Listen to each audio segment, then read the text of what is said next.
স্টুডেন্টসদের স্বার্থটাকেই আগে দেখে বা স্টুডেন্টসদেরকেই যেন প্র্যাকটিস করে, আমার চাওয়া এটাই। ফ্যাকাল্টি থেকে বের হলেই যে হাত পোস্টার দিয়ে ভরে যায়, এই জিনিসটাকে অবশ্যই মিস করতেছি। আমি মনে করি যে প্রচারণাটা একদিন আগে বন্ধ না করে কন্টিনিউয়াসলি চললে ভালো হতো। কেমন প্রার্থী পছন্দ বলতে এমন প্রার্থীকেই চাচ্ছি যে উঠে আসুক, যিনি হচ্ছে আমাদের কথা শুনবে, আমাদেরকে রিপ্রেজেন্ট করবে যিনি, আর যিনি সত্যিকার অর্থে স্টুডেন্ট ফ্রেন্ডলি হবে। এমন না যদি কোনো প্যানেল থেকে উঠে আসে, আমি আসলে বলছি না যে ইনি আসবে বা কোনো প্যানেল থেকে উঠে আসবে, যে প্যানেল থেকে উঠে আসলেও যেন সেই স্টুডেন্টসদের স্বার্থটাকেই আগে দেখে বা স্টুডেন্টসদেরকেই যেন প্র্যাকটিস করে, আমার চাওয়া এটাই। হ্যাঁ, অবশ্যই এক্সাইটেড।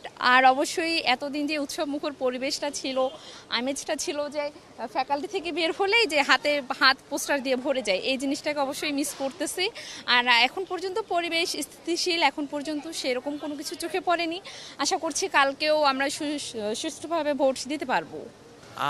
আমার এবার প্রথমবার ডাকসুতে ভোট দেওয়া, অনেক এক্সাইটেড আগামীকালের জন্য। তবে আমি মনে করি যে প্রচারণাটা একদিন আগে বন্ধ না করে কন্টিনিউয়াসলি চললে ভালো হতো। আর প্রার্থীর মধ্যে যেই ব্যাপারটা সবার আগে লক্ষ্য করতে, সেটা হচ্ছে যে প্রার্থীরা যাতে শিক্ষার্থীদের প্রতি কমিটেড হয়, নট দ্যাট যে অন্য কোনো গোষ্ঠী বা দল তাদের পারপাস সার্ভ করার জন্য, তারা যাতে শিক্ষার্থী বান্ধব হয়, শিক্ষার্থীদের জন্য কাজ করে। এবং শিক্ষার্থীদের মধ্যে যে একটা ছাত্র রাজনীতি রিলেটেড ট্রমা যেটা দেখা যায়, যেটাকে ব্যবহার করে একদল গোষ্ঠী তাদের স্বার্থ হাসিল করতে চেয়েছিল, আমি মনে করি যে ডাকসুতে যারা নির্বাচিত হয়ে আসবে তারা ছাত্রদের মধ্যে গণতান্ত্রিক চর্চা, তারপর লিডারশিপের চর্চা, এইটা অনেকটা বৃদ্ধি করবে বলে আমি আশাবাদী। আজকের পরিবেশ খুবই ভালো।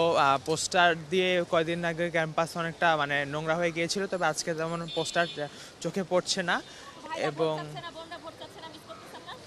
হ্যাঁ, ওই যে উৎসবের যে আমেজটা ছিল সেটা তো অবশ্যই মিস করছি। তবে আশা করি যে যারা নির্বাচিত হবে তারা পরবর্তীবারও যাতে ডাকসু হয় নিয়মিত সময়ে, সেটা এনশিওর করবেন, যাতে আমরা পরের বছর আবারও সেই একই রকম পরিবেশটা পেতে পারি।